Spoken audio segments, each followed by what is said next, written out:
안녕하세요. 목소리가 되게 이상하지 않나요? 네. 지금은 놀랍게도 새벽 4시 40분입니다. 일찍 일어났냐고 물으시면, 네. 굳이 답변을 드리기가 애매한, 일어난 건지, 자다 깬 건지, 못 잔 건지 잘 모르겠는 그런 시간이라고 할 수 있죠. 그래서 누워서 끙끙대느니 차를 한 잔 마셔야겠다고 생각하고 준비했습니다. 그래서 목소리가 많이 잠겨 있는 점 양해 부탁드립니다. 미리 세차까지는 끝냈고요. 이 차는 전에도 한번 함께 마신 적이 있었던 2002년 이무 지역의 이무 병배차로 소개했던 차고요. 그때 알려드린 게 이무의 특징적인 네 지역의 차들을 섞어서 만든 차고, 숙차가 조금 들어가 있다고 말씀드린 기억이 있습니다. 그런데 한 가지 정정할 것은, 그때 제가 보니까 일반숙, 뭐 0.5반숙 뭐 이런 표현을 했더라고요. 근데 나중에 알고 확인해 보니까 반숙이 아니고 분숙이고요. 기본적으로 1분숙이라는 의미가 10% 정도, 10% 이하의 숙차를 섞었다라는 의미라고 하더라고요. 그래서 저도 다시 확인하고, 언젠가는 정정해야지 라는 마음을 가지고 잠이 들었다가, 기왕 일어난 김에 이렇게 마시기로 했습니다. 세차까지 끝냈기 때문에 이게 첫 탕이고요. 게다가 오늘 제가 편하게 짧게 마실 수도 있는 다구를 찾자 사실 없진 않거든요. 근데 작은 아주 깜찍한 개환을 하나 드렸기 때문에 편안한 마음으로 즐겁게 만나보도록 하겠습니다.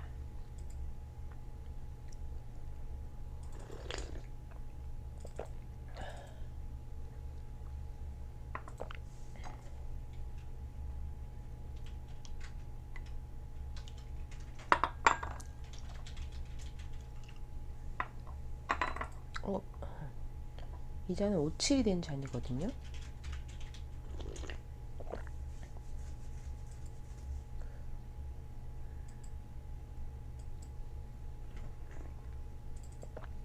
저는 아직 이 잔에 딱 맞는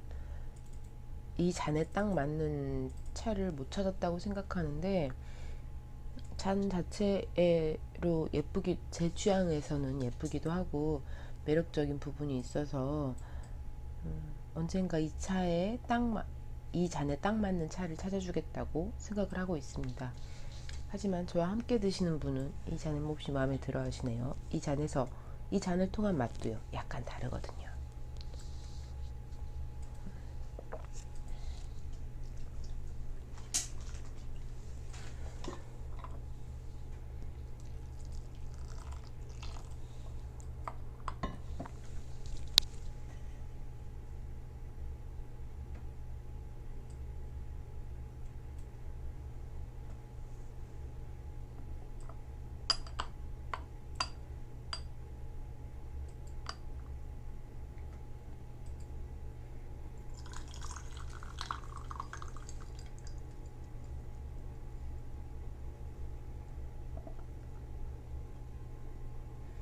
한 번 더 우려서 함께 마실까요? 두 번째, 세 번째 탕을 함께.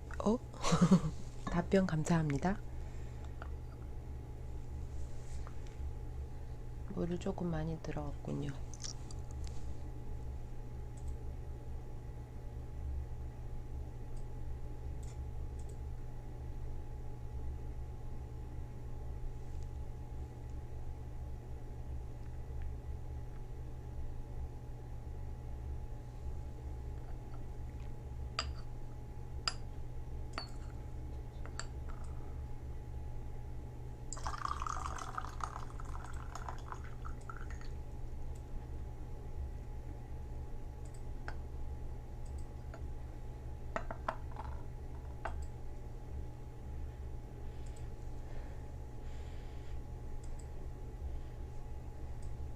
저는 아무래도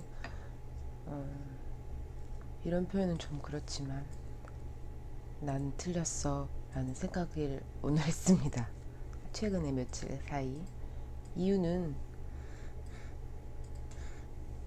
제가 자꾸 이 정도 횟수의 한 15년 이상 15년 즈음의 차들을 차에서 나는 향들을 제일 좋게 느낀다는 거죠.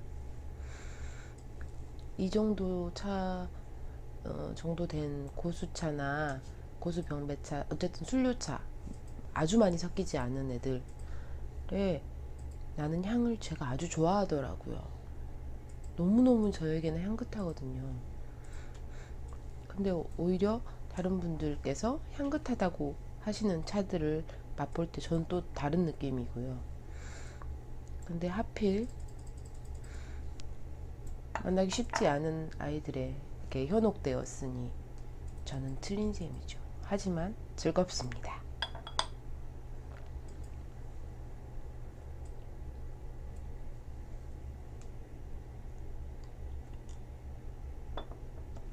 드셔도 됩니다.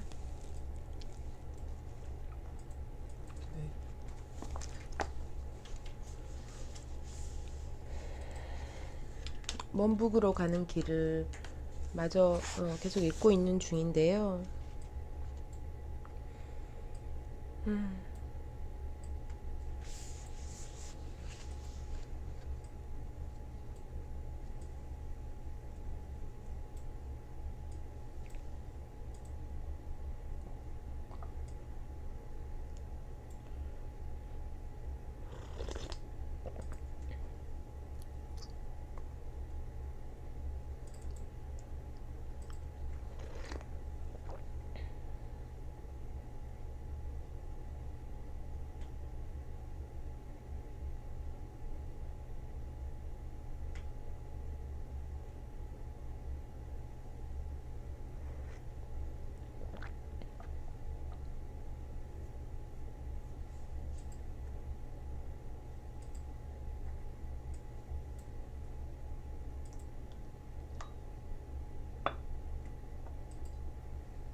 이 글이 사실 약간 애매하다고 생각된 부분이 있었어요. 왜냐면 현재에서 과거의 이야기로 넘어가고 다시 잠깐 현재의 이야기가 등장하고 하는 부분들이 있었거든요. 근데 그게 약간 어딘지 조금 이상한 부분이 있어서 잘 좀 애매하다고 생각을 했는데 지금은 완벽히 과거의 이야기들을 계속 하고 있고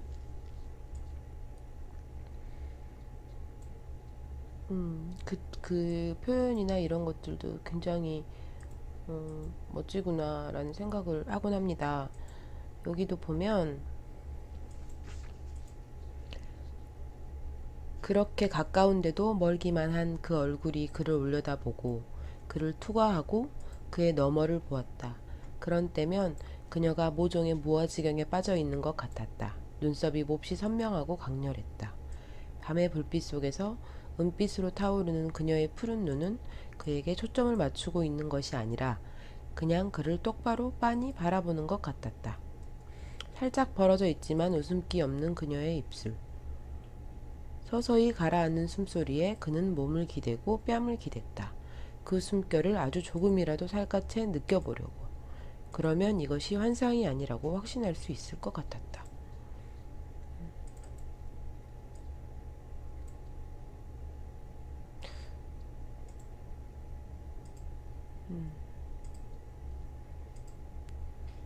이런 표현은 약간 그런 느낌이 들잖아요. 왠지 한 사람은 사랑이 식고 한 사람은 여전히 사랑하는 상태인 것 같은 인상인데, 사실 지금 이 장면은 둘이 굉장히 서로를 사랑하고 있다는 것을 확인하고 느끼는 것 같은 장면들에 나타나는 감정이거든요. 그러니까 어떻게 보면 약간 독특하다고 할 수 있죠.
사랑은 기쁨이나 즐거움만큼이나 불행과 잔인함과 망각의 힘을 소진한 뒤에야 비로소 끝난다는 것을 이해했다.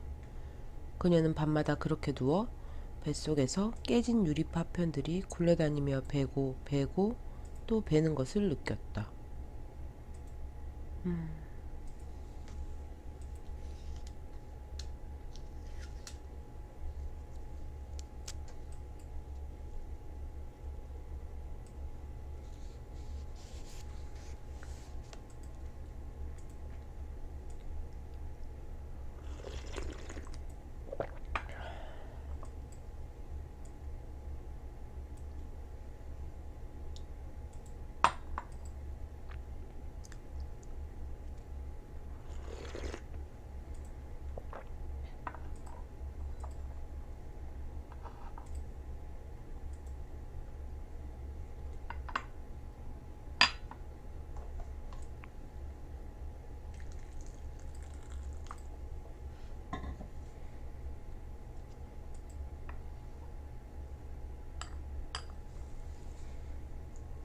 다시 돌이킬 수 없는 그 극적인 결말을 원했다. 하지만 현실 속에서는 피가 흘렀다. 피가 흐르고 또 흘러 도무지 멈추질 않았다. 극적인 결말은 없으리라는 것을 그녀는 깨달았다.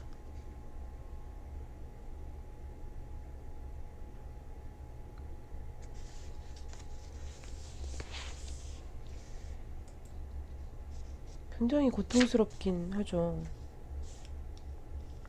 물론 상황이나 이런 것들에 공감하는 것은 아니지만 분명히 이 인물이 아주 고통 속에 있고 끝나기를 간절히 원한다는 거죠.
전에는 제가 부드럽고 순한 보이차만 좋아한다고 생각했는데 이 차는 쌉싸름이 있어도 그게 되게 좋은 것 같아요.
도리고는 에이미를 영원히 다시 볼 수 없을지도 모른다는 것을 깨달았다. 그리고 이와 함께 자신이 가서 제대로 할 일을 하고 잠자리에 들었다가 일어나서 살아가야 한다는 것.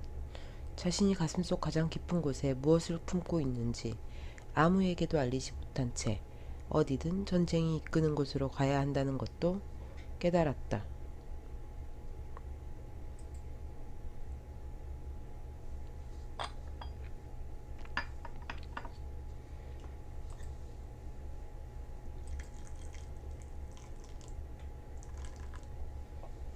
지금 사실 여기서 도리고는 전쟁 포로거든요. 근데 그 안에서 로맨스가 있는 거예요. 도리고는 말하자면 일종의 군 의무관이고 군 안에서 꽤 지위가 있다 그래야 되나? 그렇지만 어쨌든 일본인들 밑에 있고 그들이 시키는 걸 해야 되고, 하지만 그래도 의무관이기 때문에 나름대로 약간 대접을 받고 있는, 자기 침상 정도는 있는, 물론 키에 맞지 않지만요.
그 오스트레일리아인 전쟁 포로들이 철로를 건설했는데 언젠가 그 다큐를 본 적이 있거든요.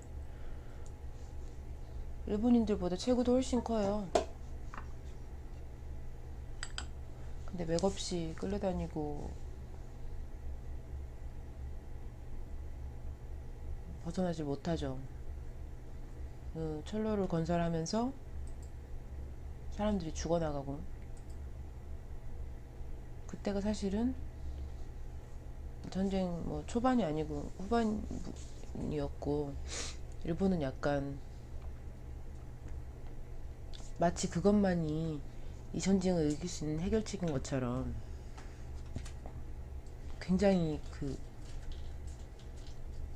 정신력으로 이겨내라 뭐 이딴 소리 하면서 그 포로들을 몰아붙이죠. 물론 그리고 포로들이 그냥 일종의 재료라고 생각해요. 여기도 그런 표현이 나오거든요. 못이나 망치나 어떤 쇠조각이나 이런 것과 다를 바 없다는 표현들이 등장을 해요. 그리고 이렇게 막 험한고 이렇게 몰아붙이고 있는 상황에서 당연히 뭐 조건이나 환경이나 먹을 것들, 기본적인 것들이 채워지지 않고, 게다가 위생도 당연하고요. 엉망진창일 테고, 그러니 당연히 돌림병이 있었겠죠. 포로들 사이에서 콜레라가 유행을 하고 하나씩 증상이 나타나고 그렇게 하나씩 죽어가는 거예요. 남아있는 포로들의 숫자는 점점 줄어들고, 일본 군인들은 언제까지 너희들은 썩어빠진 근성 정신상태라서 이것밖에 못해라고 말을 하면서 몰아붙이죠. 사람들은 죽어나가고, 일은 너무 고통스럽고. 그래도 사람이라는 게 참 무서운 게, 여기서도 그런 표현이 나와요. 포로들은 나흘의 전 콜레라가 유행하기 시작한 뒤로 이것을 일본인보다 더 두려워했다. 그럼에도 불구하고 고통스럽고 뭐 어떤 희망이나 일체 뭐 이런 것들이 없음에도 불구하고 그래도 더 죽음이 들어온 거예요. 콜레라가 걸리면 10중 8구 죽어나가니까 생존할 수 있는 가능성에 훨씬 더 매달리는 거죠. 아주 사실은 별 차이 없을지도 모르는데 단지 시기상의 문제일 뿐 정도의 인데도 불구하고요. 참 슬프기도 하고, 네, 그런 부분들은 그렇습니다.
이제 마지막인가 봐요.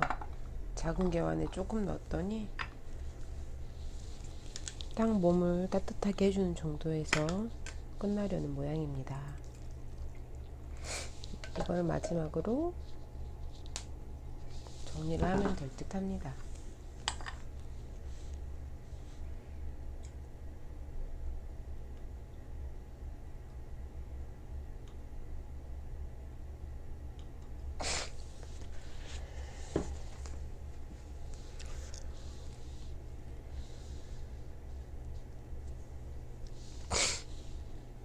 다키 가디너는 타이니를 싫어했으며 그를 바보 취급하면서도 그를 살리기 위해 무엇이든 할 수 있었다.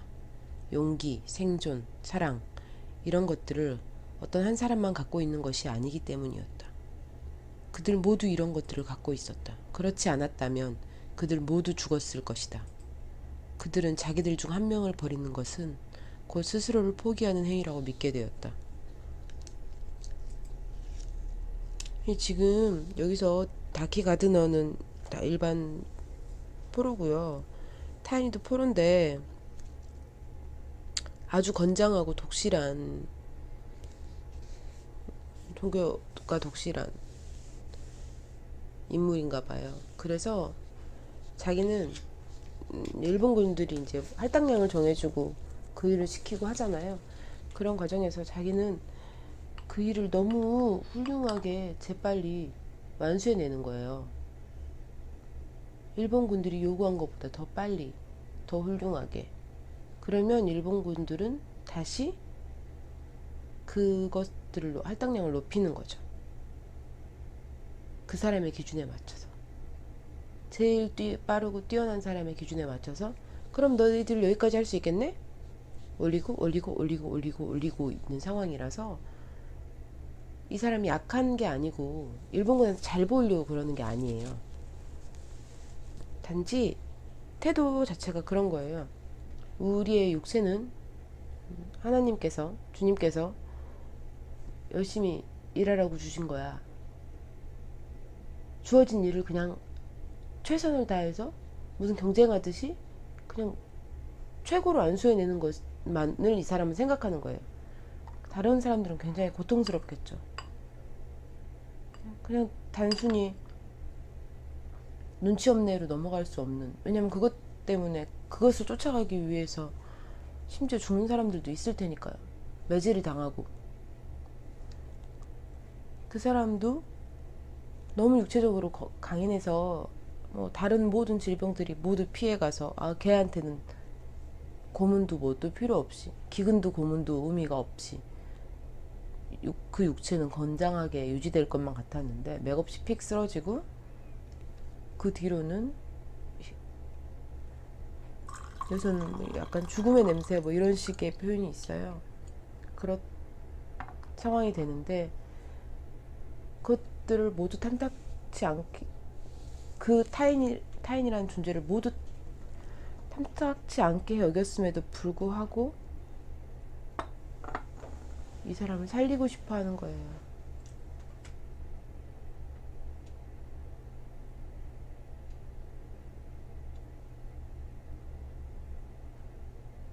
그러면서 하는 말이, 그러면서 하는 표현이 그거죠. 용기, 생존, 사랑 이런 것들은 모두에게 있다고.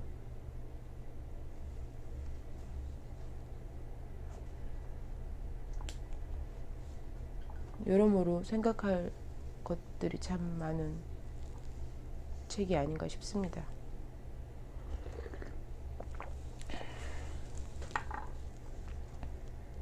그리고 이제 마지막 잔입니다.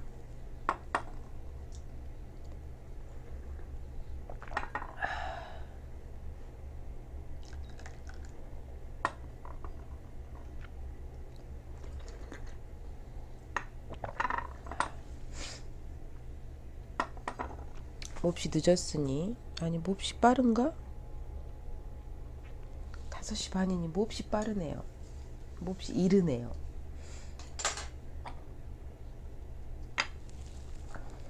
그래도 이렇게 차와 책으로 잠을 대신했습니다. 약간 뿌듯하기도 하고.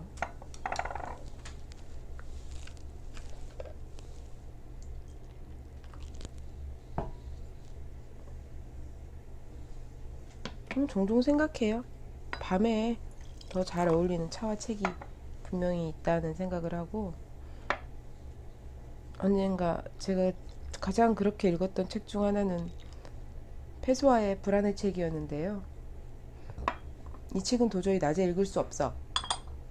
밤마다 야금야금 읽어갔어요.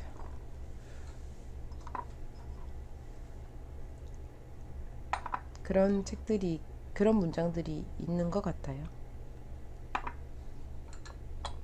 이 책은 뭐 딱히 밤 전용 이런 건 아니지만요.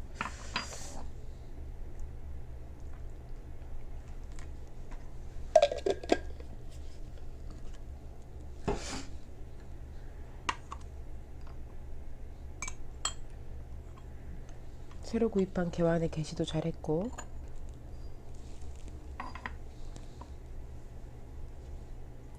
여러모로 뿌듯한 밤과 새벽의 경계입니다.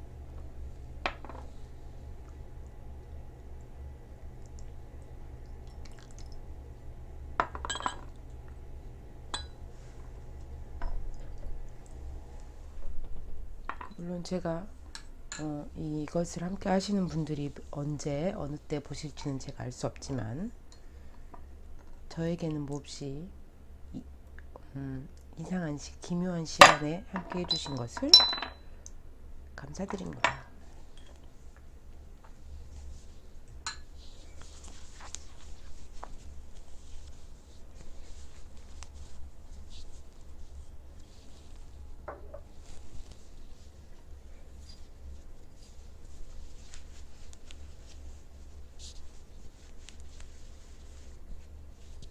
그럼 다음에 조금 더 멀쩡한 목소리로 뵙겠습니다. 감사합니다.